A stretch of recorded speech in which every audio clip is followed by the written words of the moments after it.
अस्सलाम वालेकुम दोस्तों, अपनी नेक्स्ट वीडियो के साथ आपको वेलकम करता हूं अपने इस चैनल में। उम्मीद है सब खैरियत से होंगे। काफी दोस्तों की तरफ से ये पूछा जा रहा है कि स्पेन इलीगल आने से लेकर नेशनैलिटी तक का सफर कैसा है। इस पे बात करूंगा आज मैं। इसके बाद स्पेन नेशनैलिटी के बाद बच्चों की होम कंट्री में तालीम, इस पे काफी कमेंट आए हैं, इस पे बात करेंगे।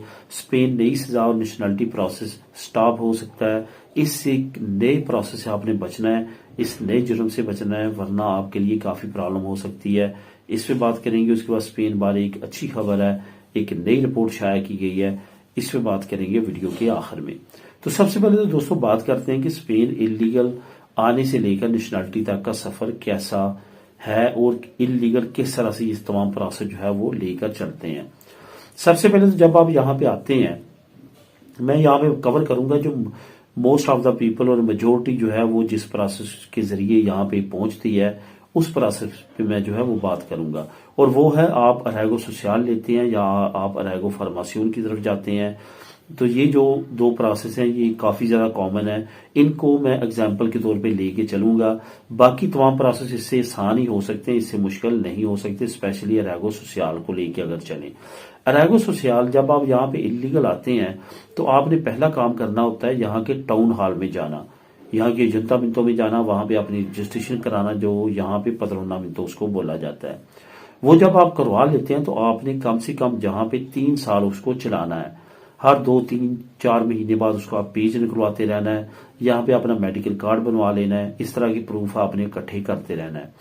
अब यहाँ पे आपके पास दो ऑप्शन बचते हैं।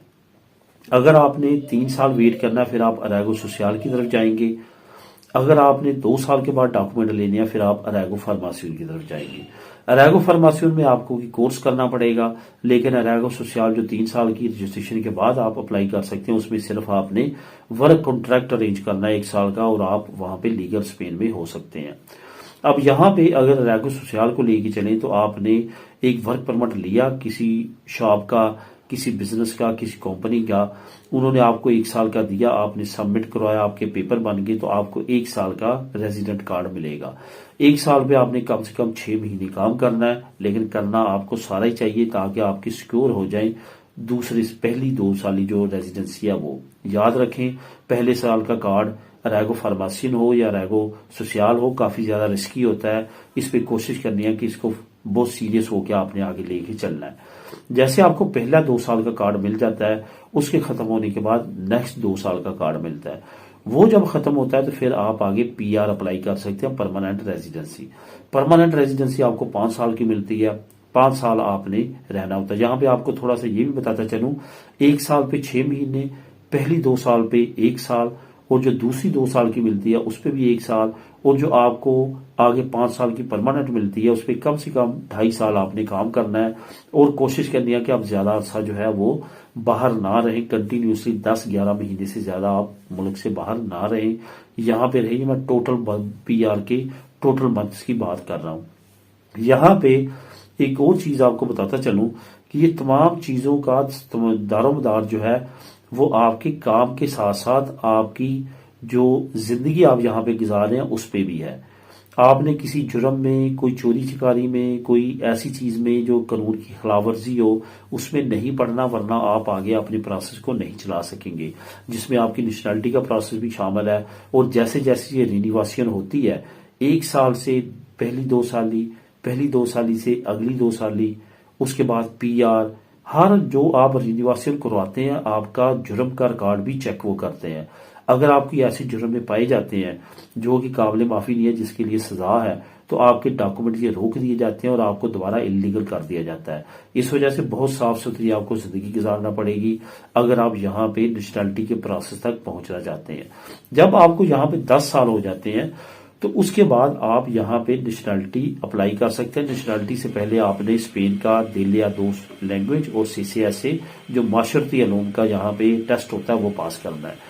उसके बाद आपने नेशनलिटी के लिए अप्लाई कर देना। उसमें अगेन आपका तमाम रिकॉर्ड चेक किया जाता है, आपकी कंट्री का और यहाँ का पुलिस कैटर सर्टिफिकेट चेक किया जाता है। उसके बाद आपको यहाँ पे नेशनलिटी आपकी पास कर दी जाती है। ये प्रोसेस है A to Z, एक इलीगल से लेके स्पेन में नेशनलिटी लेने तक का, जो मैंने खास खुलासा, जो अहम बातें हैं वो मैंने आप लोगों के साथ शेयर की हैं। तो इसमें अगर मजीद आपको ये डिटेल पूछना चाहते हैं, जैसे मुझसे दोस्त कमेंट कर रहे थे, तो आप नीचे मुझे कमेंट कर सकते हैं।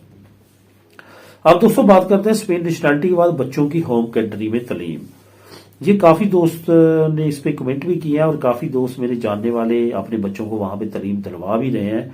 तो यहाँ पे जो मुझे कमेंट में समझ आई है या जो दोस्तों ने मुझे कमेंट किए हैं उसको स्पेसिफिक लेके चलूंगा, मैं उन पे बात करूंगा और वही मेन टॉपिक है जिसको मैं कवर करूंगा। तो आपकी काफी हद तक आपको आपकी परेशानी कम होगी जिस पॉइंट पे आप सोच रहे हैं। सबसे पहला तो ये है कि आपके बच्चा जब नेशनलिटी ले लेता है तो आप कहते हैं कि उसको वीजा लेना पड़ेगा फॉर एग्जांपल पाकिस्तान जाने का। वो वीजा 5 साल का इशू होता है, एक पेज, लेकिन उस पर आप 1 साल से ज्यादा नहीं रह सकते। ऐसा नहीं है, आप वहां पे डॉक्यूमेंट इसमें तो यही लिखा हुआ है 1 साल से ज्यादा, लेकिन वहां पे बच्चे रह रहे हैं, पढ़ रहे हैं, 2-2 साल 3-3 साल वहां पे है और वो 2-2 3-3 साल के बाद चक्कर लगाते हैं। और ऐसा कोई भी मसला नहीं है कि एयरपोर्ट पे कोई मसला बने कि आप 1 साल से ज्यादा वहां पे क्यों रह रहे हैं। उसके बाद बात आती है बच्चों के डॉक्यूमेंट्स की रिन्यूएशन की।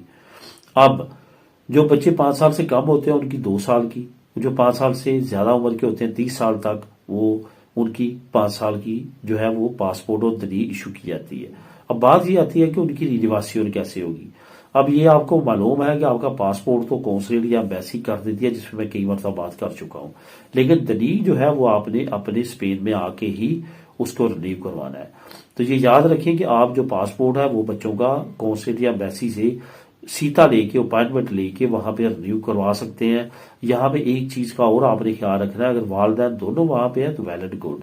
अगर दोनों वहां पे नहीं है तो स्पेन से आपने एक नोटारियो से एक आपने पोदेर बना लिया अपनी वाइफ के नाम कि वालद यहाँ पे नहीं है तो मेरी जगह पे मेरी वालदा मेरा तमाम जो है वो कर सकती है। वो यहाँ पे नोटारियो से आपने बाकायदा टेस्ट करवानी है, बनवानी है, वो सारी चीजें रिक्वायरमेंट कानूनी पूरी करके अपनी वाइफ के नाम देनी है, तब वैसी आपकी गैर मौजूदगी में आपके बच्चों की जो पासपोर्ट है वो रिन्यू करेगी।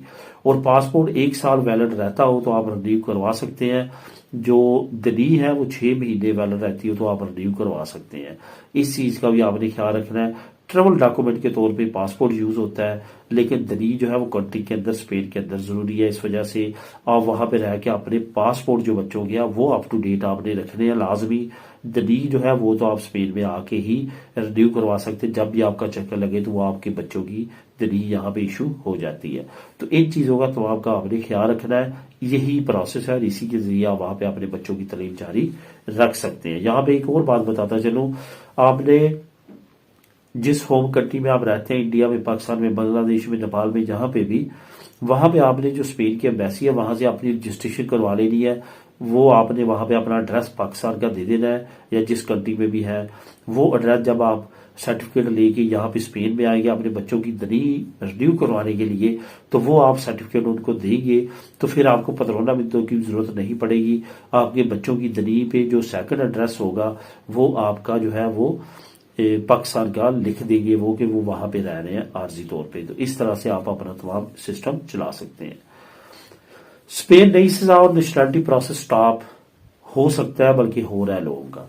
असल में कभी ड्राइवर लाइसेंस के बगैर आप गाड़ी चलाते थे, आज 10 साल पहले या 8 साल पहले, इवन 5 साल पहले भी इतनी ज्यादा सजा नहीं थी, लेकिन जुर्माना होता था, आपकी जान छूट जाती थी, बच जाते थे। लेकिन अब क्या हो रहा है, अब अगर आप स्पेन में ड्राइवर लाइसेंस के बगैर ड्राइविंग करते हुए पकड़े जाएंगे तो आपको ना सिर्फ 6 महीने की सजा हो सकती है, अब नया उन्होंने 1000 यूरो जुर्माना कर दिया है। और अभी रिसेंटली कुछ दोस्तों के कमेंट भी आ रहे हैं कि उन्होंने ये जुर्म कभी किया था 5-6 साल 10 साल पहले, तो अब उनके सामने आ चुका है और उनकी नेशनलिटी को स्टॉप कर दिया गया और उसकी डिटेल मांगी गई है कि वो क्या हुआ था, क्यों हुआ था, उसका जुर्माना पे किया।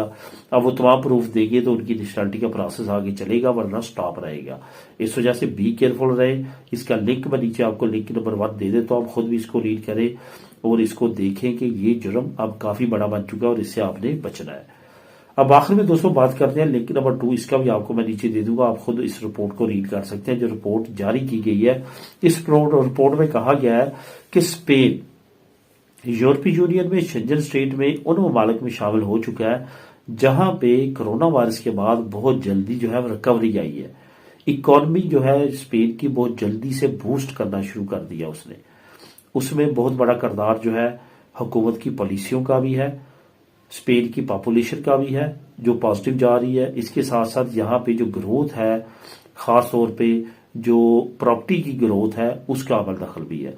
बाहर से लोग आके यहाँ की प्रॉपर्टीज खरीद रहे हैं क्योंकि यहाँ पे सनशाइन है, मौसम अच्छा है, तो यहाँ पे वो सेकंड होम के तौर पे दूसरे यूरोपियन यहाँ पे आते हैं और यहाँ पे पीसफुल कंट्री होने की वजह से यहाँ पे वो घर खरीदते हैं और यहाँ पे रहना पसंद कर रहे हैं। यही वजह है कि यहाँ पे ग्रोथ काफी ज्यादा बढ़ रही है और स्पेन की जो इकोनॉमी है वो पॉजिटिव ट्रेंड की तरफ जा रही है। इसकी मजीद डिटेल आपको नीचे लिंक में मिल जाएगी, आप खुद भी इसको क्लिक करके रीड कर सकेंगे। मिलेंगे नेक्स्ट वीडियो में नई अपडेट्स के साथ। अल्लाह हाफिज।